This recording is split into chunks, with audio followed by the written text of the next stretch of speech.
That game went as expected. 2 Hall of Fame defensive coaches with new quarterbacks for the first time since 1998. I believe that's the last time 2 non-quarterbacks that weren't named Tom Brady and Ben Roethlisberger were playing in this matchup between the Pittsburgh Steelers and the New England Patriots. Still got the great coaches, Super Bowl winning coaches, and the game was honestly exactly how I expected.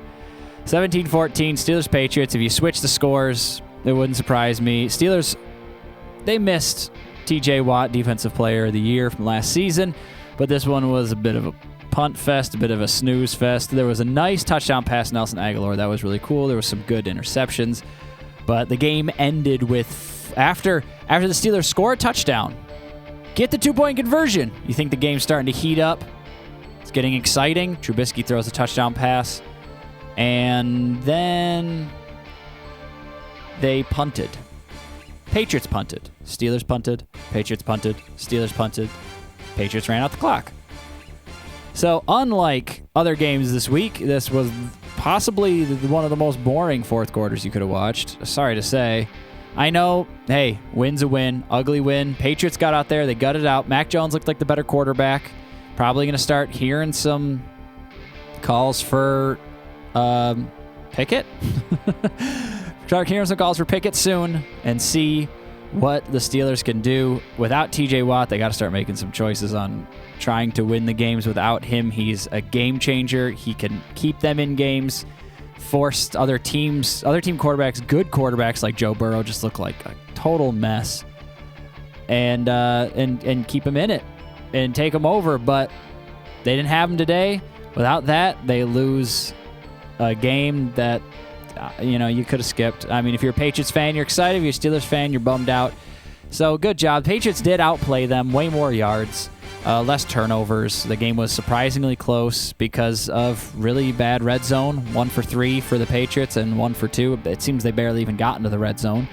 And third down, Patriots were better on third down I guess Steelers were slightly better on third down. They were pretty much the same in so many categories, except the Patriots just had more yards and slightly more points.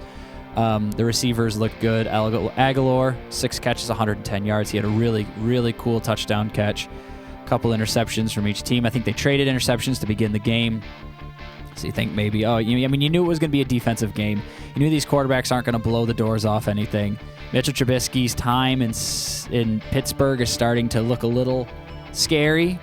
Maybe you start thinking about Kenny Pickett at this point. Put him out there. Just see what you got. I don't know if you want to wait until Watt is back. Trubisky, they won the first game, but once again, you had TJ Watt the whole time. Both these teams, I'd be surprised if either of them won more than 9 games. Sadly, with these great Hall of Fame coaches, they're just playing defensive football. Not much to write home. But, win's a win. The Patriots stay 1-1. Steelers are now 1-1 and ahead of the Bengals, with the Bengals loss earlier today as well. But tell us what you think. Maybe you love defensive matchups. Sorry, I'm not the biggest fan. Games go a little slow. It's just a lot of punting and a lot of 3-and-outs. It's not like there were so many turnovers or pick sixes or anything like that. And the Patriots just pull away with a slow struggle that, hey, their win counts just as much as the Bills blowing out the Rams earlier this year. So at the end of the season, their win's going to count the same. Patriots still might be vying for a playoff position. AFC East? Probably not. But tell us what you think. Like, comment, subscribe, and we'll see you next time.